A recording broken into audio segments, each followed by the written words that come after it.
va parler. Bah, le premier, c'est un spectacle de puceau. En gros, c'est ça. C'est un premier spectacle. Et le deuxième, bah, il va un peu plus correspondre au fait que j'ai maintenant 38 ans et que j'ai vécu des trucs depuis 3-4 ans. Donc, puis j'ai envie de parler d'autres trucs que... Par rapport au premier, je parlais de ma venue à Paris déjà, tu vois, donc déjà ça je vais pas en parler. Et puis il y a des sujets de société que j'ai envie d'aborder, de jouer avec sur scène. Là c'est pas très marrant comme je te le raconte, mais j'espère que ça sera plus marrant parce que j'ai l'impression d'être un enterrement et de parler de la mort de ma grand-mère. C'est bizarre. Je suis ravi d'être là, salut les filles. Salut Mathieu. Ça va? Ouais. Gérard à l'envers. Alors j'explique, Gérard. Avant de faire l'émission, Michel vient dans ma loge tout le temps.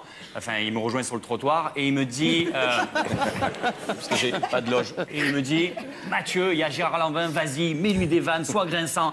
Je vais faire un truc que vous allez me détester, ce que je vais vous cirer les pompes. Voilà, je suis désolé, je suis fou de vous, je vous adore. Quand j'ai dit à ma famille qu'on recevait Gérard Lanvin, tout le monde était fou. Ma mère et ma copine étaient dans un état, d'ailleurs, elles sont dans le public. Elle est où? Voyons, fais voir, voilà. Attends, c'est pas ma mère, c'est ma copine. Ah, pardon. Salut ma chérie.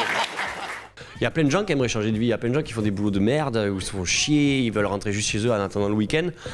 Moi, c'est même pas un boulot que je fais, je me marre, quoi, tu vois ce que je veux dire. Donc voilà, j'ai eu la chance de le faire et si je crachais dessus, ça aurait été, comment dire, insultant pour les gens qui voulaient tenter ce genre de truc. Et puis à l'époque, là j'ai 38 maintenant, donc j'ai dû monter à Paris, j'avais 25. J'avais pas de copine, j'avais pas de gosse, donc le seul responsable de ce que je faisais c'était moi, donc pourquoi pas essayer. Puis en fait il faut juste te dire un truc, tu peux crever vite en fait. C'est ça, c'est important de se dire ça, mais c'est pareil, un petit peu philosophique je te raconte, mais c'est absolument vrai, c'est-à-dire que on peut t'apprendre une sale nouvelle, tu peux te faire écraser, autant profiter et bien s'amuser, parce que la vie tu sais pas quand c'est qu'elle s'arrête. C'est un milieu où demain, si Drucker meurt, déjà c'est terminé. De toute façon, il est mort depuis longtemps, c'est son hologramme qui est sur le canapé. Ouais, non, tout peut s'arrêter très vite. Enfin, moi, j'ai galéré 10 ans, ça marche depuis 3 ans, et si j'ai pas de deuxième spectacle, tu vois, ben ouais, je suis au chômage en fait. C'est ça, c'est tout simplement ça. Et puis j'arrêterai de faire de la télé et de la radio parce que si je fais de la télé et de la radio, c'est juste pour me vendre et pour donner envie aux gens de venir me voir sur scène, tu vois. Mais ouais, ça peut s'arrêter super vite. Et puis tu peux l'arrêter vite. C'est du moment où tu t'amuses plus, il faut arrêter ce métier.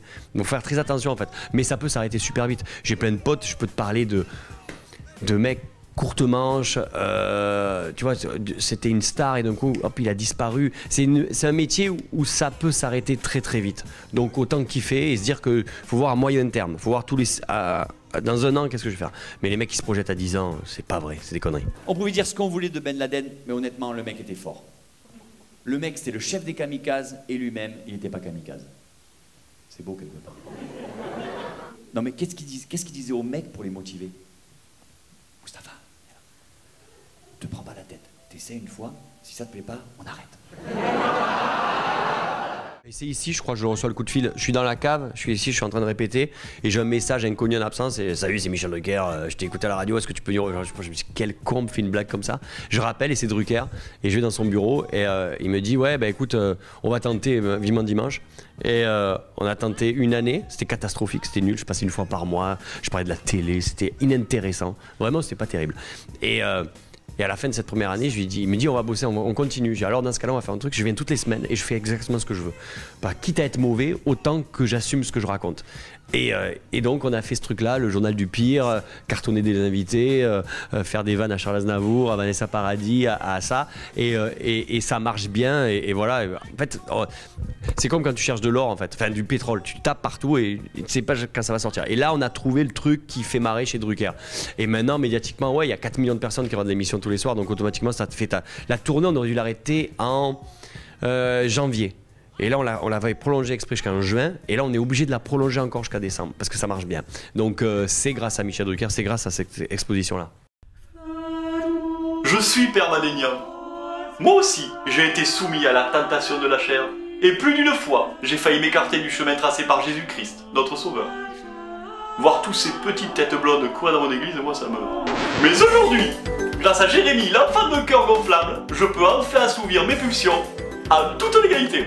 Facile à transporter, tout en latex, l'enfant de cœur gonflable garde une douceur irréprochable même après plusieurs lavages.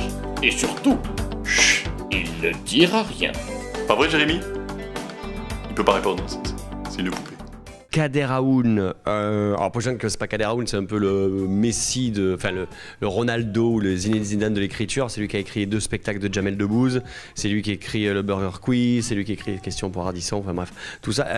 Kader, on s'est rencontrés sur la saison 2 du Jamel Comedy Club, et ensuite quand il s'est séparé de Jamel, on a gardé contact, il m'a mis sur quelques plans de télé, et un jour, il y a 4 ans de cela, on s'est retrouvés dans ce bar en fait. Il me dit viens au Paname, il faut qu'on discute. Je dis ah, putain Kader, il me parlait. On bouffe ensemble, on parle de tout et de rien, et il me descend dans cette cave là. On s'installe ici. Il y avait rien, tout était pourri. Enfin vraiment c'était. Et il me dit c'est là qu'on va écrire ton spectacle. Et je fais pardon. Il dit ouais. Dès demain on met des baffles, on met un micro et on met une estrade et on fera venir les gens gratuitement. Et on a fait ça pendant 1 an et on a bossé ici tous les soirs pendant 1 an pour avoir un spectacle qui maintenant tourne depuis 4 ans. Et c'est ce qu'on fait avec le deuxième, puisque le deuxième, là je te parle et ce soir je vais monter sur scène et je vais reprendre des bides. Ouais, ça va être marrant en fait tout simplement. Très bien. Ah, excuse-moi. Bonjour. Grâce à mon nouvel iPhone 3GS, je peux enfin trouver de la drogue 24 heures sur 24, 7 jours sur 7.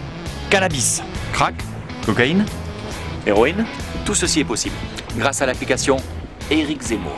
Grâce à l'application Éric Zemmour, je peux enfin localiser l'arabe ou le noir le plus proche qui pourra me vendre ma drogue préférée. Merci Éric Zemmour.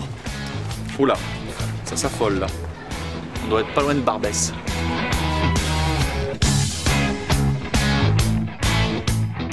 Pendant 10 ans, ça a été la merde. C'est-à-dire qu'on a joué dans des petits bars, dans des petites salles, même au temple, on gagnait pas trop notre vie. Pour Blanc-Manteau, tu gagnes pas ta vie, tu joues le lundi devant 20 personnes, donc c'est un peu relou. Ça a duré 10 ans, je jouais avec des copains, j'ai fait des pièces, des plateaux d'artistes. Et puis un jour, depuis 3 ans, je gagne un peu mieux ma vie. Mais avant, tu fais des spectacles, c'est comme ici, c'est le lieu qui est ici, tu vois, tu joues et après, t'attends avec ton chapeau que les gens mettent de l'argent dedans. En fait. Là, autre point commun, c'est votre nom. L'an 20, même l'an 20 a de la classe, c'est du chocolat. Voilà, c'est quand même, c'est vrai. Ça va. Moi aussi, j'ai donné le nom à un truc. Hein. Lequel? Le Madenus. C'est un petit singe de Madagascar, tout petit et très poilu. Il est très lâche et il se reproduit pas, mais il regarde les autres se reproduire. Voilà, c'est sa particularité. Et puis. Il y a des dates un petit peu que tu as envie de communiquer aux internautes maintenant, des grosses dates que tu as en tête maintenant? Putain, alors attends, avec ce spectacle-là, le premier on tourne jusqu'à fin décembre, donc là il y a encore 60 dates, donc il faut aller sur le site ou taper Mathieu Madénian sur internet et là tu vas tomber dessus. Mais là non, là au mois de juin il n'y a rien parce qu'il y a la Coupe du Monde, donc on s'est dit on va pas bosser, faut pas déconner. Mois de juillet on va faire toutes les plages. Ça c'est cool. Mois d'août relâche et de septembre à décembre on refait une tournée dans toute la France. C'est quoi les spectacles que tu vas voir? Je sais pas avec quelle voix au cinéma. Il faut pas je sais pas chez vous, mais elle vient de dire à chaque fois qu'on va au cinéma, vous savez, vous devez être concerné. Il y a des mecs qui rôdent, qui pètent, c'est chiant. Tu vas à quelle salle de cinéma? Avec Cyril, ouais. Enfin, on bosse plus ensemble maintenant. Là, il va racheter Direct 8, je crois. Oui, pas possible. Mais oui, il m'invite à ses émissions et quand on se voit, on est content de se voir.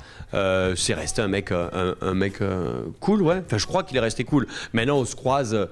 Allez, il m'invite 3-4 fois à ses émissions et on bouffe une fois ensemble, quelques fois comme ça pour déconner. Mais ça reste un mec très marrant dans la vie. Ils sont rares les gens marrants dans la vie en fait. Lui, c'est un vrai mec marrant.